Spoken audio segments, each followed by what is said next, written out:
I was the first one to persuade William Faulkner and his agents to allow any of his work to be on television.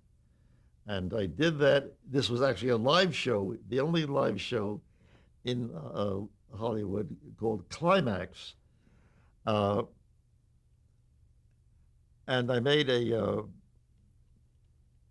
personal call to Faulkner's agent in New York and told him that I'm also a novelist, not of Mr. Faulkner's quality, but I've had some novels, no, and I'm a big fan of Faulkner.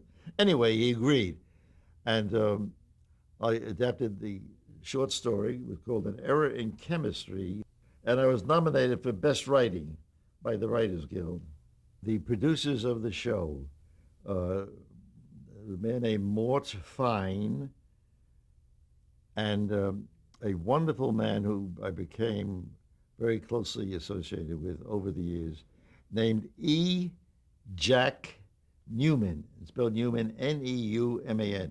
By the way, when I said General Cinema, I meant General Services Studio. It was the home of the Fireside Theater.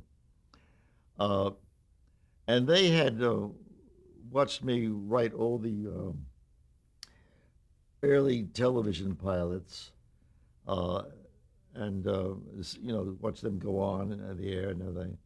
So they called me in to do. They had an idea it would be an interesting show, and they called me in to do. I thought it was a great privilege, a great honor to write a William Faulkner. But the problem was they never had allowed it to be used in television, any of his material. So I had to get personally involved in it, as I explained, and persuade his agent in New York that I would treat it very, very carefully, and that Mr. Faulkner would be pleased with the result, which I think he was. The reason I was able to call Faulkner's agent in New York, William Faulkner wrote about the South, but he divided the South into two classes of people, I guess. The wonderful the pride of the South, the aristocracy of the South, the fine and noble families of which he considered himself one. The great majority were what we call, perhaps unfairly, rednecks or ignorant people, and in a sense, though not really doing it, but in a sense, actually doing it. That was his wife's family, and they were always badgering him for money.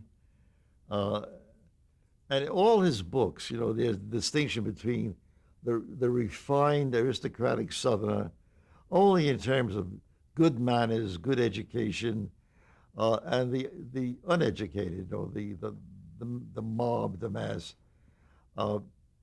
And even though he was a fine writer, he didn't make an awful lot of money. And everything that he did make, his wife's family got away from him. And he had a very great friend in the person of Howard Hawks, the great American director. And Hawks was aware of that. So Hawks would bring him out to Hollywood every once in a while to work on a screenplay. Faulkner was always supremely a novelist. He was a subjective writer. He was writing about something very close to his heart, in essence. Of course, it had ramifications that went way beyond that. And his Nobel Prize and his Nobel Prize Award speech, magnificent examples of that.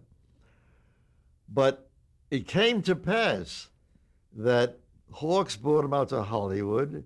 I think it's the time when I was doing the pictures for Alan Ladd's Jaguar productions, of which The Big Land is one of them. And we had adjoining offices. You know, there were two writers' rooms with a pool with their two secretaries. Uh, and so I got to know Faulkner. I got to know the great William Faulkner, you know. And he would, you know, write like 1 or 2 pages a day, and I would turn out like 20 pages a day. He said, "How could you write that fast?" And I said, "Well, you know, you kind of understand what you're doing, and it just flows." He said, "It doesn't flow with him." I said, "Well, because you write such, you know, marvelous prose, but it isn't drama. Drama is." So we get. So I was able on that basis, because the agent, when I called, said, "Well, you have to speak to Mr. Faulkner." I says, "By all means, and give him my best." So I got it. It was fantastic. No one would believe that I could get it. I mean, the people on the Climax show said, "You got Faulkner to agree?" I said, "Yes, I did."